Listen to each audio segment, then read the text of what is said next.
नई नई नौकरी लगी, घर से दूर दूसरे शहर में, यहाँ किराए का घर लिया। घर के सामने बुजुर्ग दंपति रहते थे। मैं भी संयुक्त परिवार में रही हूँ। इस तरह उनको अकेले देखकर मन बार बार उनके बारे में सोचने लगता। सुबह ऑफिस जाती तो देखती दादी दादाजी को कांपते हाथों में चाय देती और दादाजी भी कांपते हाथों से चाय लेते।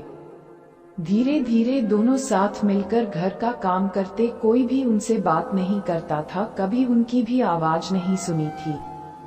शाम को आती तो दोनों को नीरस थका छत की मुंडेर पर खड़ा देखती। लगता जाकर इनसे बात करूं, पर फिर कदम रुक जाते। जब जब इनको देखती मुझे मेरे दादाजी दादी की याद आने लगती और अपने घर फोन लगाकर सबसे बात करती। रविवार के दिन देखा दादी को काम करने में बहुत तकलीफ हो रही थी, पर फिर भी वो काम कर रही थी। दादाजी कहीं गए थे क्योंकि वो दिख नहीं रहे थे। मैं आज गई उनके पास और कहा कि क्या आपकी तबीयत खराब है, तो उन्होंने जवाब दिया नहीं। मैंने फिर पूछा मैं कोई मदद करूं आपकी, तब भी उन्होंने जवाब नहीं दिया।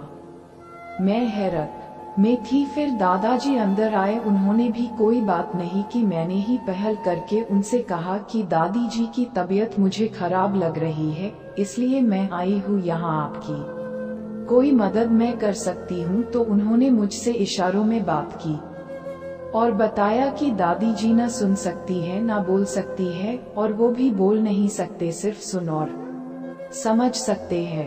फिर उन्होंने दादी को कुछ इशारों में कहा और दादी ने मेरे सिर पर हाथ रखा। मैं उन दोनों को आपलक देखती रही और आंखें गीली होती रही। फिर तो जब तब मैं उनके यहाँ समय मिलने पर चली जाती थी। बहुत प्यार करते वो दोनों मुझे। अब तो उनकी इशारों वाली प्यारी भाषा में भी समझने लगी थी। एक दिन मैं दादाजी से पूछा कि आप दोनों अकेले क्यों रहते हैं, आपके बच्चे या कोई और नहीं है? दादाजी ने दादी को इशारों में बताया कि मैं क्या पूछ रही हूँ। तब दोनों मुझे छत की मुंडेर पर ले आए और आंखों में आए आंसू पूछते हुए एक साइकिल की तरफ इशारा किया। साइकिल देखकर ही समझ गई कि इस साइकिल की फ्रेम में लगी बच्चे की गद्दी बता रही है कि परिंदे उड़ चुके हैं, बस यादें शेष है।